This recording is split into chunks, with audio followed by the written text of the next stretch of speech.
closers. What does that offers made mean? It's like calls booked, calls taken, offers made. Offers made equals to a price drop. So if you do the entire presentation and you get stuck in the time check because you cannot get this person to be certain, you book a follow-up call, you didn't share the price, offers made is 0 in that particular call. No offer made. Only is an offer made if you drop the price. Okay, cool. Now, a little thing when it comes to approaching projections. The key is attachment to the behaviors, not attachment to the results. Because I don't want you guys to just be stressed and frustrated because of projections, okay? That's not the point. The projections is for you to train your say-do ratio. Is to train yourself and creates confidence and predictability in your income. So that's number one. And then number two is in life, not only as a triager, as a closer, in life, we cannot control the outcomes. We don't have control over that. We only can influence them. We only can do certain things to try to influence the outcome, but we cannot fully control it. So you can do the right thing and still not hit the outcome. You can be a very, very nice person and get dropped. You can be a very, very nice partner and get betrayed, right? So the attachment needs to be to the behaviors because you do control the behaviors. So I've always given everything to my partners and I'm being betrayed. Fine, no worries. That's not going to determine who I am. I'm just going to keep giving everything to the person that I have besides me, but I'm going to learn from the experiences. So I learned the lesson from this experience. I'm going to still focus on the behaviors. FYI, I'm not a dating coach, okay? Frank, my man, what do you got? Yeah, so Congrats. just a question. Yeah, by the way, tomorrow we're gonna have a follow-up call so he can actually process the payment. He had a problem, but I'm gonna leave that as well in the notes. Well, the question I have is if they get into NAS minor for 1K, how much would they need to pay to get into NAS 0.3 Yeah, so 3.0, sorry. Yeah, so that's a good question, and that's a Yeah. very, very common question you're gonna get when you're downselling them. But what you want to do is you want to keep it vague. You want to keep it vague because we control the expectations, guys. So we don't want to create expectations. So what we want to do is like, give me the objection. Like, give it to me. Role play with me. Yeah, so if I pay right now 1,000, you're saying that eventually I could, upgrade to NAS 3.0. How much would I need to pay, like, let's say in 3-4 months? Got it. And just so I can, provide the most value to that question, was that a specific reason you're asking? Oh yeah, because I just want to maybe put the goal in my mind and to know how much I will need to put there and to save money. Got it. Okay, just kind of like to figure out like a financial game plan.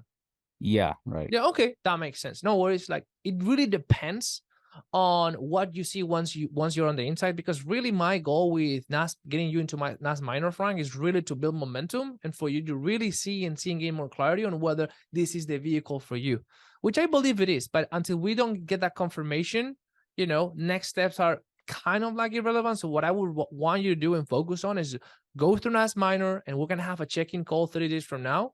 And then if this is the right thing, we'll figure out a way. Will that help you? Yeah, I would. Awesome, dude. So what's your credit card? No, I'm just kidding. Give me the credit card now. That's how I do it. When the price is in the equation, every time they ask you a question, you always need to think, is this a question that I should be answering? Or is this a question that I should be probing into? Don't get caught up by them asking you a question, because if you do that, they are controlling the conversation. They are controlling the focus. So every time someone asks me a question, I always think, should I reply to this question or should I probe into this question? You can just directly probe. You can say, not sure if I'm getting you, I guess, just so I understand, just so I can provide the most value. What's behind that? Or is there a reason why you're asking that? Oh, because X, Y, C, A, B, C, and then you just answer the real question. Is there a contract on this? Like, is there an agreement of this? Yeah, everybody who comes and comes with us, there's like an agreement. Yes, is there any reason why you're asking? Yeah, I would love to see the agreement first. Yeah, sure, we could definitely do that. I guess, like, what are you hoping to see in the agreement that is different than what I've shared, what we covered in this meeting, just so I can see if I can help? Well, no, nothing really. How do you mean nothing really? Yeah, I just want to make sure that, okay, but what's creating that uncertainty, just to see if I can help you, because maybe send you the agreement and that uncertainty is still there. So what are you looking to find? Oh, I just want to make sure that you guys are legit, you know? It's just like there's so many scams right there. That is the objection. It's not the agreement. Is are you guys legit? And I just got there by me probing. By just probing and probing. What is the thing? Tell me the thing. Oh, legit. Boom. Awesome. Right? Now I know what to do. Okay, cool. So then what we're gonna move on is into presentation. I want all of you guys to time your presentations, and it's gotta be under 6 minutes if you are not dealing with an analytical mindset. If you're dealing with an analytical mindset, fine. We're gonna forgive you. It's okay. Because they have a bunch of questions, but it just gotta be under 10 minutes. Okay. So what do you guys prefer? Do you prefer me to do a demo of how I would present, or would you guys prefer to you guys do the demo and we'll give you feedback? I'd prefer you to do it personally. Okay. Yeah, demo. All right. So I need a prospect. Who can play prospect? Justin? Okay, Justin. So we're gonna go from transition. Okay, so I did discovery, transitioning, and then I'm just gonna go into presentation, and I'm gonna end.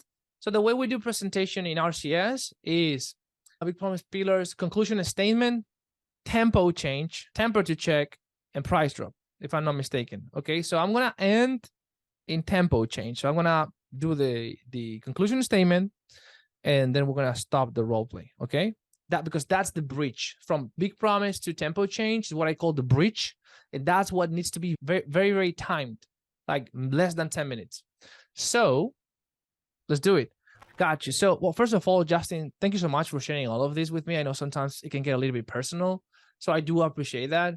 But it's important to me because I'm not only trying to understand where you're at and where you want to be, but also why is that even important to you in the first place? And based on what you've mentioned, I would say that remote setting just could definitely work for you because you know how you were saying that where you're at, there's no way you can get to $8,000 per month, even if you just put all the hours.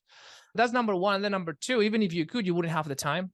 So with remote setting, you do have that flexibility where you are your own boss, you control your schedule. And you know, there are more things, of course, but those are the two main ones. So yeah, man, like from here, there's different ways we can do it. I can walk you through the process A to C, and you can ask me questions along the way, or if there's anything you want to ask me first, we can go through that and then we go into the process. I mean, like whatever you prefer. I think I'm pretty set. I'm really interested, man. I'm ready to see what you got cooking. Sure, man. Like, do you have something to take notes with? Yeah. If you don't mind, I can pull up my notes here on the computer if that's cool with you. That's totally cool. 100%. Okay, right. Cool. So first of all, in your notes, what we want to do is we want to get clear on the outcome because at the end of the day, that's what we're optimizing for. Okay. So what is the outcome? Well, I want you to write down or type there 3 to 4 months. That's the timeline. And really the goals in that time window is number one, turn you into a high scale appointment setter with all the skills, the tools, and the knowledge and everything. And then number two, have you placed, help you land a position so that you can start monetizing your skills and you can start making commissions towards those $8,000 per month. That's the goal within 3 to 4 months. Now, the question is, how do we get there, right? So we do have a process. I'm going to walk you through it. And of course, feel free to chime in if you have any questions along the way, okay? Okay. Phase one is what we call the certification phase. So if you want, you can just put phase one certification. It's fairly simple. It's just the process of us training you, turning you into a high skill, high ticket setter. Just giving you everything you need in terms of the knowledge, the practice, the drilling, everything. I will get into more details, but that's basically the idea of phase one. It takes between 30 to 60 days. I will write that down. If you can just put 10 hours a day, 10 hours a week, 10 hours a week, we'll get you certified 30 to 60 days. The point is that once you get certified, then we move you into phase two. Okay, phase two is called sourcing a position. And here is very unique because what we do is number one, we teach you how to fish. So we're going to tell you exactly where do you need to go, how do you need to do it, how do you need to apply for these companies, and how to find these good companies so that you can land interviews. And by just the mere act of landing interviews, you're going to get multiple offers on the table. But we're not only going to teach you how to fish, we're going to also give you some fish because we do have a network. And every time they ask us for setters, we just always pick the best members, you know, the members that are just really showing up. Does that make sense? Yeah. And because of that combo, like our students, normally they just land a position within the first 2 to 3 weeks if you put in the work. Okay. So once you land a position, now we're going to phase three. Okay. Phase three is pretty simple. It's what we call account takeoff. And basically what this means is like, here's the thing, Justin, like there's not an issue in landing a position because like this is an in-demand industry. There's like a lot of people looking for setters. The main thing is keeping the position because they're going to put you in a 30-day probation period and you just got to hit KPIs. You got to hit your numbers. You got to show them, you know, what you got. And what we're going to do in account takeoff is making sure that you have all the support systems, all the coaching and all the support specifically to that specific company you're setting for to make sure that you keep the position. So you just make your first payout as a setter in that month and you go into second, third, fourth month and whatnot. Now, one of the most common questions that we get as well is like, okay, I understand the process, Paulo, but how do I work with you guys? Like on a day-to-day basis, like how is the program work? I was And thinking that. I was. Yeah, that's fairly simple. It's just the program is based on 3 main pillars. I will write that down. Is training, Okay. coaching, and accountability. Training just means that you have access to our entire virtual training platform with all of our lessons, all our training, everything's there 24/7 available so that you can go at your pace. Fairly simple. Coaching is our entire team is at your disposal. There's different ways for you to get coaching, to get support. It really depends on what you need. Sometimes you need a one-on-one. Sometimes you need to hop on a call. Sometimes you just need to send a message to your account manager and you're good, right? So that's the coaching through the entire trajectory.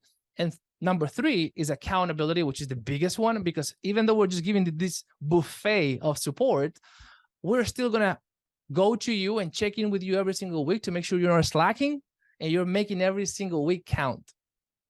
Okay. So are you open to that? Are you open to having that kind of accountability to make sure that every week you're moving forward? Honestly, I need it. I need it. I need it. Yeah, you know, sometimes you just need to get faced with what you need to hear instead of what you want to hear. That's what we're here for. You know, so that's pretty much it. That's really, those are the 3 phases and the 3 main ways of ways we work with people. And that's really what's required for you to get from where you are to learning high income skill and start making 4 or 5K per month, and then eventually get to those $8,000 per month. Okay. Stop. Okay, just stop there because, you know, that's the role play. I didn't quite time it specifically. I don't know if someone timed the presentation, but I'm pretty sure it's under 7 minutes or something like that. Okay, so that's it. It's just like boom, the full picture, not getting too much into the weeds. Make the guy take notes. You setting the cadence. If he has a question, you answer the question. That's fine, you know. But just like clear, concise, and short. Question, yeah, answer. Question, yeah, 10 hours a week. Got it. Da da da da da. No, that's not. Boom, boom, boom. You know, it's just like as short, precise, and concise as possible. Because if you show any sign of uncertainty, if you show any sign of like it's like you're lowering your status in the presentation. Okay. Then from here, I said the conclusion statement. I just did the full circle. That's pretty much it. That's all that's required for you to go from here to here. Yada yada yada. Then from there we do the tempo change. It's like cool. So yeah, that's pretty much it. Any questions that I haven't answered that you got on your list, let me know. Take your time. And now we change the tempo. Now we just shut up, and we let the prospect digest the breach, digest what we just throw at them, and they will start thinking, well, how about this? How about that? And then the tempo change. They are asking us questions. They're leaning in until they have all the puzzles in their mind covered. And then they ask, how much is the program? Okay, that's the tempo change, but that's not what we're practicing. Cool. So questions on the bridge or that first part of the presentation. Any questions? I've got a question just after the presentation, if that's all good. So yeah, I was just thinking when someone starts to ask like loads of questions and it almost starts to feel like you're becoming an order taker, do you just like answer all the questions they have, even if it's like loads of questions, or like do you? If it's a pattern, you need to start directing their way of thinking. Yeah. You just need to start direct. Like if you want, we can role play that if you want. But it's like when you're dealing with an analytical mindset, they will ask you, okay, so and the course, the training portal, is that hosting Kajabi or is in Circle? It's like, it's in Circle. Got it. Okay, cool. And is these videos or is just like PDFs? Both. Got it. And do you need to be a freelancer? Like, do you need to build to establish yourself as an NLC, or you can start as a freelancer? No, you can start as a freelancer. Got it.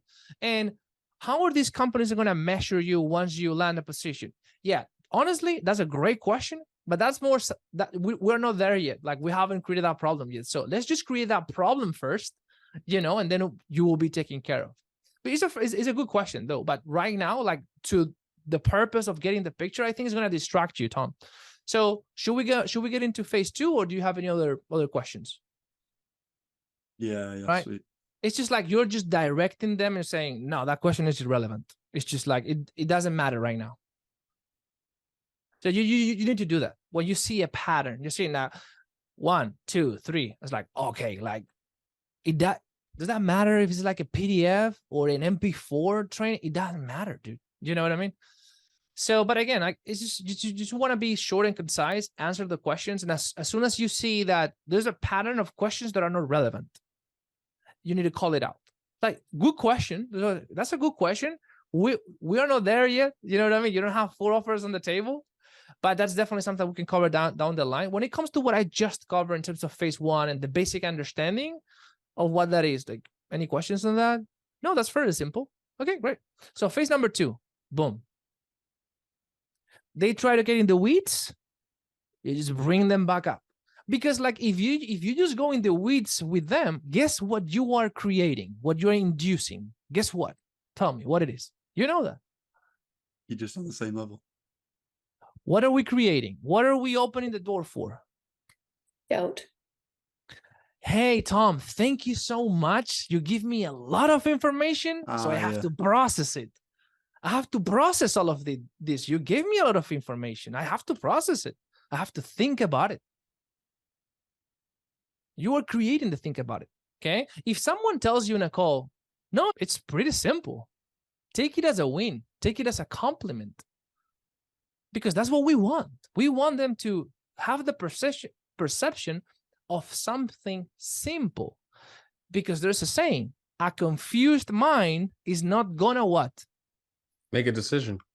It's not gonna buy. A confused mind is never going to buy. What we're doing by going into the weeds is we're increasing the chances of creating a confused mind. And if someone says, to be honest, Tom, like, this sounds too good to be true. Yeah, I was right? about to like, say that. About to say that.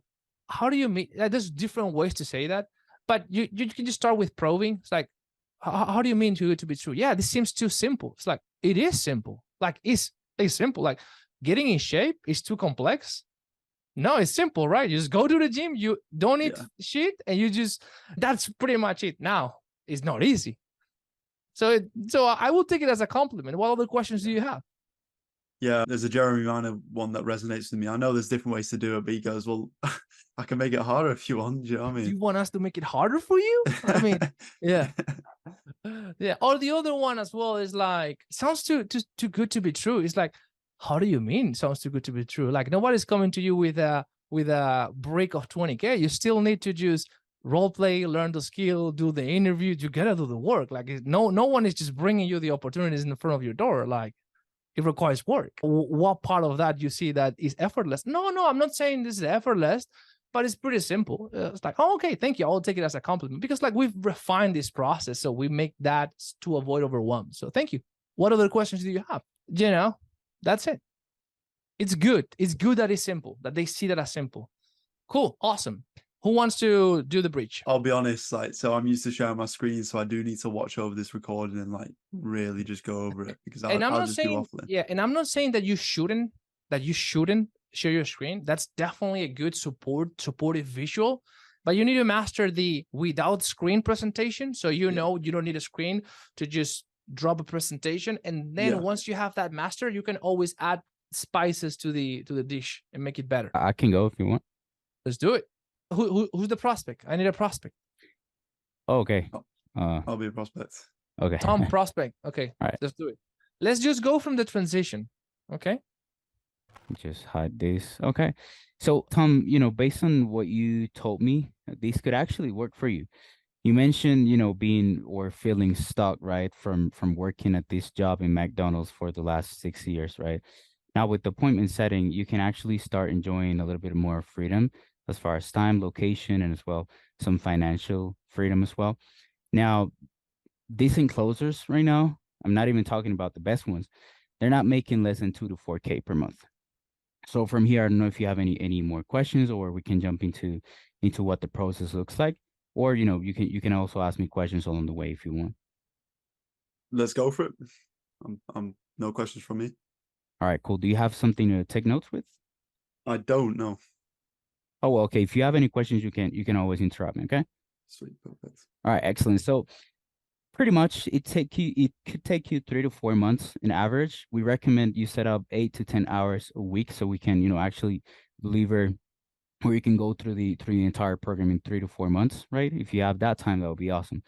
Now, what we do is that we turn our members into high skill appointment setters, and then we help them land a position to start making those 2 to 4K a month, and then jump over 5 and 6K and on, right?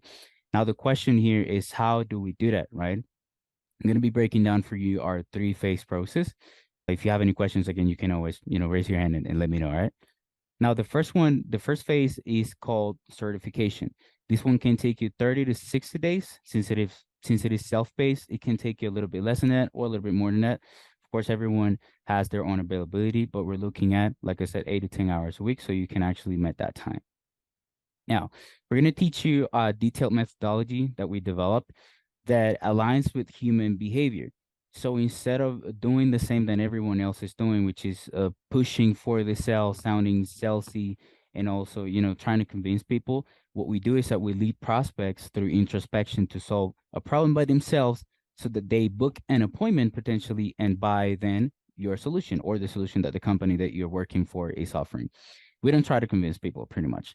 Once you master the training, we're going to jump into the phase 2. But before, do you have any questions for the first one?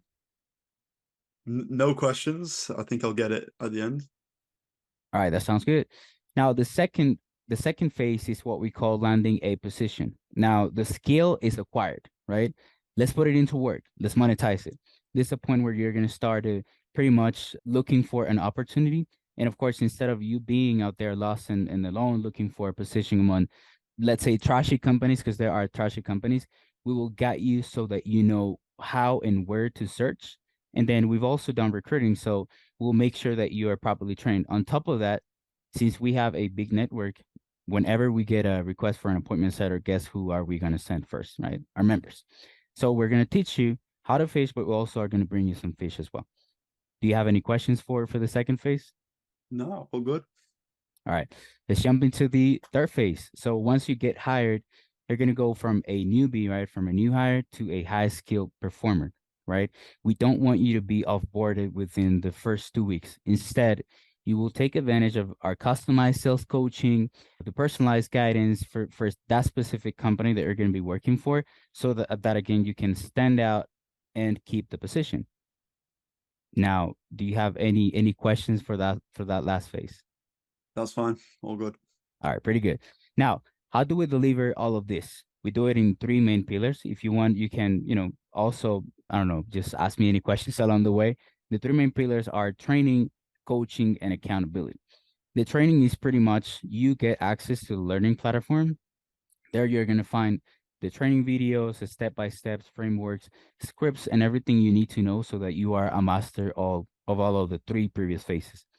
Now, in the coaching pillar, these are the spaces where we're going to be doing role plays, practice, and of course, having a close communication and one-on-one channel so that you can, have the support that you need to achieve the goals that you have, right?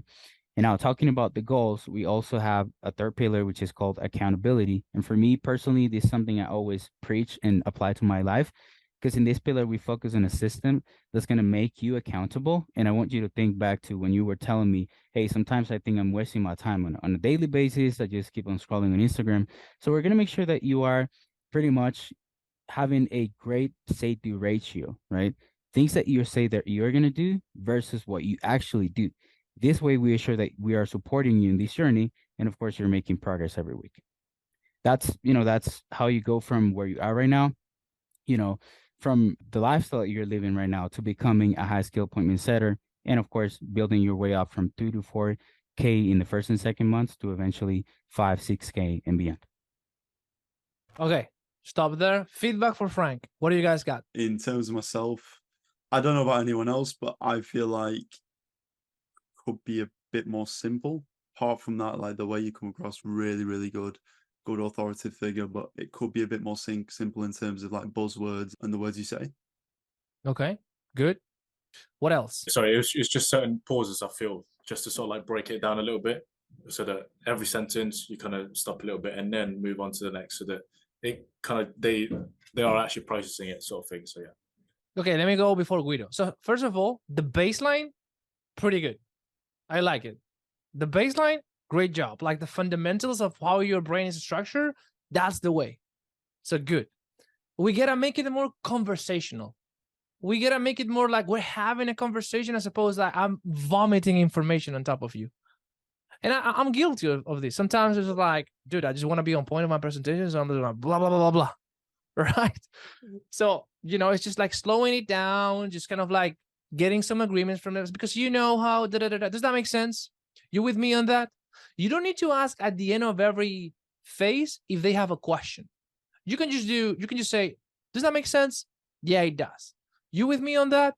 Yes. Are we on the same page on that particular phase? Yes. Just check-ins that they're listening, they're getting it. If you say, you with me on that? And they say, yeah, like, okay, so what's on your mind? Right? It's like you recognize the uncertainty. Right?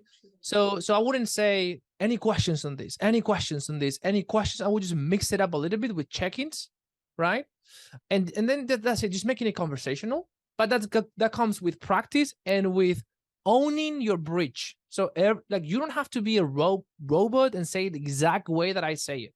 Like you can just, you know, do it a little bit different how you did it, but until you just find your own words and your own. The bridge is almost like a story arc. You're telling them a story, right? So just find the way that, well, for example, something you did that was really cool for me, in my opinion, is like you said, pillar number 3 is accountability, and this is a big one for me because X, Y, Z, A, B, C. That's good. You know, it shows authenticity. It shows that, hey, I personally value this because it really helped me with this and this and this. And I like how you customize the bridge by saying, because you know how you were saying, you went back to something that was a problem with them. We're solving this here. That was really good. That's my feedback. Guido, my man, what do you got? Yeah, good stuff overall, man. Like definitely the right direction. I think it's good enough definitely to present to people. In the beginning, you said closers, not setters. That, you know, we're selling something different here. But it's fine, you know, no worries. If they ask you what is a closer? Oh, I meant setters, you know, you can just quickly fix that. Get them to take notes, you know, just because I don't have anything to take notes, you can be like, hey, just do you have a pen nearby, or you can use your computer? Like, it's okay if you ask for it, right? And also sets a good precedent, which like makes them comply to your frame, right? So it helps. I also like, let me just chime in. I also like how you created status by just saying, if you have any question, just raise your hand, okay? And I will answer that. It's almost like you raise your hand and I give you permission. That was good. That was good. Yeah. My concern with that though is that can create too much separation because you're already a pretty authoritative guy. So you have to mix it up a little bit. But yeah, I like that too, though. Yeah. I like that you did that. Just call them out on the notes 100%. It's like, I don't have anything else here. Okay, sure. Take your time. And I just literally don't have anything here. Okay, so do you have something that is kind of like, just make a cut so you can just type with your blood? No, I'm just kidding. And then you just, you know, go with whatever you want. You know? But you just call them out. It's not, I don't have anything to take notes. Oh, okay, no worries. Let's just keep going. It's like, no, you know, it's like, take them notes. Because like their notes are their slide deck. Their notes are their presentation. That's what they're looking at. That's what you want. But good job overall. Sorry, Guido, I just stepped over. Yeah, no worries. But absolutely, I agree. I like that you said trashy companies. That was good. Maybe don't use the word trashy, right? Say like less good, right? So it's less polarizing in terms of like the perception, but that's good. It's like kind of makes them, it's funny. It's a hook, right? The hooks that we talked about the other day. And I personally like to use right a lot, like ask them as a question. So it's like, you know, kind of those salespeople that come to your door and they try to sell you stuff and they're very salesy, right? It's like you kind of get them to nod all the time, and their nod is going to kind of subconsciously program them to say yes to you at the end, right? So that kind of helps a lot. See, just me nodding right now got everybody to nod at the same time, right? See, so that's what I mean. And then the last thing is, where are you looking? Where's your hand? Because I think your hand is in your mouse, and you're still scanning the script when you're explaining, or no? Tell me if I'm wrong. Yeah, I think that's what's keeping you from being conversational as well. Okay. I have my keywords so I can remember some of those. Okay. Got it. But It's also I fine. have this right here, and I put my hand just here. I don't know Okay. why I did that. I meant the right or the left hand. This is The right one. Yeah. that one. It's, Yes. it's actually both. Yeah. Yeah. I Okay, got got it. it. So it's okay, but you gotta get rid of that habit. It's a bad habit to read from a script. Okay, so make it Yeah. your goal over the next 7 days. I don't need a script. Make that your goal. I don't need a script to present or to just do, because it keeps you from connecting with the person. Yeah. Even bullet points, man. Because Even that's how it, notes as well. Like taking too many notes is keeps you from connecting with the person. Yeah. Sorry, I just keep stepping over you. Sorry, bro. no, it's good. It's tandem. That's the last thing. It's just like if you let go of the script and the need to have everything perfect, you might skip something, right? You might not mention something, but that's okay. I would rather skip something and be truly genuine and connect with the person and get them engaged with the things that you're actually explaining than say everything perfectly, but they're kind of like a vegetable looking at you and trying to figure out if they have any questions at the end. Right. Okay. Awesome. Guys, please, everybody give a shout out to Frank. First week, and he's just putting himself in the spotlight, just role playing here. Dude, you're the man. Super excited to have you here.